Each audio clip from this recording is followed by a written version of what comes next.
So hello guys, my name is Vicky और आप देख रहे हैं फार्मेसी नॉलेज को सीखो को सिखाओ। आज मैं अपने टॉपिक करा है गाइस। आज हम टाइप्स ऑफ कफ के बारे में बात करेंगे, ठीक है, यानी खांसी कितने प्रकार की होती है उसके बारे में बात करेंगे। और गाइस, कौन सी खांसी किस कारण की वजह से आती है इसके बारे में भी हम आपको बताएंगे, ठीक है। और उसके लिए बेस्ट ट्रीटमेंट क्या है इसके बारे में भी बताएंगे, ठीक है, जो सिर्फ में अवेलेबल होगा, जो कि बहुत ही बेस्ट सिर्फ लेकर आए हैं, ठीक है। ओके, पुरानी से भी पुरानी खांसी हो, ये सिर्फ जो है वो जड़ से खत्म कर देंगी खांसी को, ठीक है।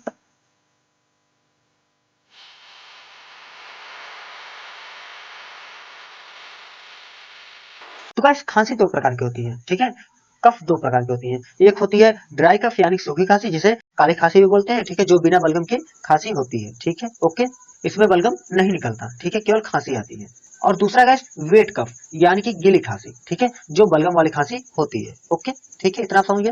अब गैस हम जानते हैं ड्राई कफ यानी कि सूखी खांसी किस कारण की वजह से आती है। गैस एलर्जी के कारण भी काली खांसी यानी कि सूखी खांसी आ सकती है, ठीक है।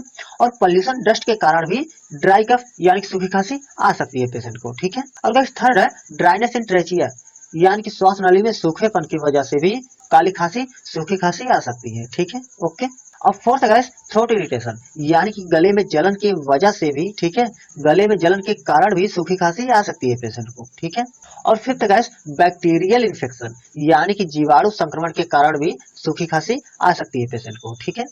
और सिक्स गाइस वायरल इन्फेक्शन यानी कि वायरल संक्रमण के कारण भी सूखी खांसी आ सकती है, जो कि बिना बलगम की होती है, जिसे काली खांसी भी बोलते हैं, ठीक है। अब गाइस हम जानते हैं वेट कफ किस कारण की वजह से आता है, यानी कि गीली खांसी जो बलगम वाली होती है वो किस कारण की वजह से आती है, ठीक है। ओके, फर्स्ट है गाइस कोल्ड एंड फ्लू यानी कि सर्दी और जुकाम के कारण भी बलगम वाली खांसी आ सकती है, जिसे गीली खांसी बोलते हैं, ठीक है।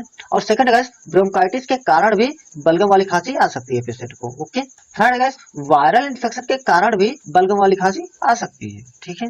और फोर्थ गैस बैक्टीरियल इन्फेक्शन यानी कि जीवाणु संक्रमण के कारण भी बलगम वाली खांसी आ सकती है, ठीक है।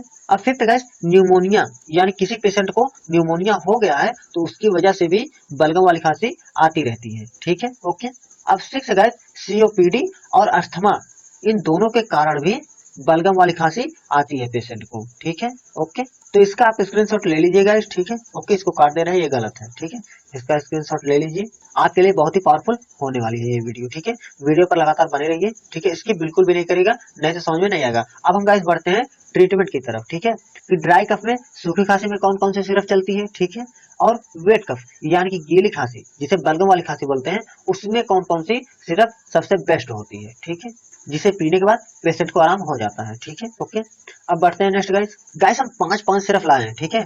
सूखी खांसी के लिए 5 सिरप, ठीक है। और गीली खांसी यानी बलगम वाली खांसी के लिए भी 5 सिरप, ठीक है, जो कि बहुत ही बेस्ट है। कोई सा भी पेशेंट को दीजिए, सब आराम करेगी, ठीक है। या किसी को भी खांसी आ रही है तो ये सिरप बहुत ही बेस्ट है, ठीक है। देखिए, जो सूखी खांसी में सिरप दिया जाता है वो एम्ब्रोलाइट डी प्लस है, ठीक है। ओके, और सेकंड सिरप है Asthakind DX. Okay, third syrup है बेनाड्रिल सिरप। ओके, और फोर्थ सिरप है गाइस चेरिकफ सिरप, ठीक है। ओके, अब फिफ्थ सिरप है guys Grilin plus syrup. Okay, ठीक है। ये 5 सिरप गाइस सूखी खांसी में चलाई जाती है, ठीक है। इन 5 सिरप में से गाइस कोई एक सिरप आप सूखी खांसी के लिए चला सकते हैं, ठीक है, जिसे पीने के बाद पेशेंट को तुरंत आराम महसूस होने लगेगा। ओके, ठीक है।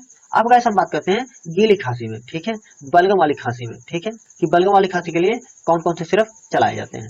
गैस बलगम वाली खांसी में एम्ब्रोलाइट यस चलती है, ठीक है, और स्कोरिल एलएस चलती है, ठीक है। ओके, और तीसरा जो सिरप चलता है वो आस्था काइंड एलएस है, ठीक है। ओके, और चौथा सिरप है जो बलगम वाली खांसी के लिए पेशेंट को दिया जाता है, ठीक है, वो आस्थालिन एएक्स है, ठीक है। ओके, और पांचवा और लास्ट सिरप गाइस जो है बलगम वाली खांसी के लिए, जो कि बहुत ही बेस्ट है, वो ब्रोजेडेक्स है, ठीक है। देखिए, ये पांच पांच सिरप गाइस हम आपको बता दिए हैं, ठीक है। बिना बलगम वाली खांसी के लिए कौन सी सिरप दी जाती है और बलगम वाली खांसी के लिए कौन सी सिरप दी जाती है इसके बारे में बता दिए, ठीक है। तो आप इन पांचों सिरप में से, ठीक है, कोई एक सिरप सूखी खांसी के लिए चला दीजिएगा, पेशेंट को तुरंत आराम हो जाएगा। और अगर बलगम वाली खांसी आ रही है, काफी दिनों से आ रही है, ठीक है, सीने में बलगम जम गया है, ठीक है, तो उसके लिए गाइस ये बलगम वाली खांसी में से कोई एक सिरप चला दीजिएगा, ठीक है, जो कि पेशेंट को तुरंत महसूस होने लगेगा कि पेशेंट को आराम है, ठीक है। ओके, तो बस इसी के साथ हमारा वीडियो समाप्त। अब हम मिलते हैं एक नए टॉपिक के वीडियो के साथ। और हमारा वीडियो आपको पसंद आया तो प्लीज चैनल को सब्सक्राइब कर दीजिएगा और ज्यादा से ज्यादा मेडिकल स्टूडेंट और अपने फ्रेंड्स के पास जरूर शेयर करिएगा। तो थैंक्स फॉर वॉचिंग। अब मिलते हैं एक नए टॉपिक के वीडियो के साथ।